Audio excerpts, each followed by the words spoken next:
కదా నువ్వే కదా చూసుకోది ఈ 3 ఫీట్ అక్కడ తక్కువ వేస్తే కిందగా పోవు. ఎవ్వరు చెప్పేది చెప్పు, సారా చెప్పాడు 3 ఫీట్ అక్కడ 1 ఇంచ్ తక్కువ చేయొద్దు. రైతులు వచ్చి చెప్పేంత తక్కువ చేయొద్దు. అర్థమైందా?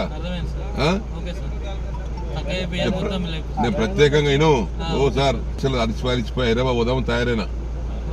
గంగులు ఫోన్ చేసి నాకు ఓ 10 నిమిషాలు అయితే హైదరాబాద్ పోతుంటే నేను గంగులు ఫోన్ చేసి మళ్ళీ ప్రోగ్రామ్ క్యాన్సిల్ వచ్చి నేను అలిసిపోయాను బాగా. మళ్ళీ ఇబ్బంది పెడితే మాత్రం ఒక గుంట ఎండద్దు, ఒక రైతు కంప్లైంట్ రావద్దు. అవసరం అనుకుంటే నువ్వు నేను వినమనుకుందాం, పడుకుందాం, ఇద్దరు పడుకుందాం. మీద ఏమంటున్నా, రైతులకు ఎక్కడ కూడా ఇబ్బంది కాకుండా చూసుకోను. ఓకేనా? ఉండు.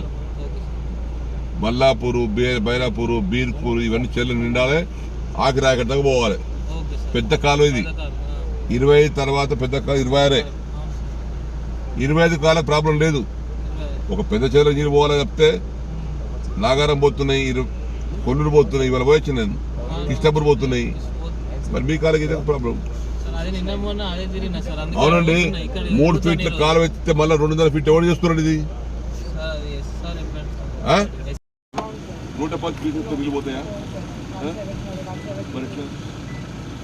నీళ్ళు ఉంచుకొని నిజాంసగా నీళ్ళు ఉంచుకొని కెనాలు నీళ్ళు ఉంచుకొని పంటలను కొట్టుకుందామా?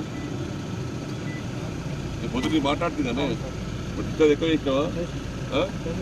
ఇంకా ఎక్కువ చెయ్యికి అవసరం అనుకుంటే 28 కూడా ఎక్కువ చెయ్యి. ఏమ్మా ఉంది నీకు ఐడియా ఉంది మేడం? ఇంక ఎక్కువ చెప్పి 28 మెంబర్ ఎక్కువ చేయి. పంటలు ఎండిపోతున్నాయి కింద.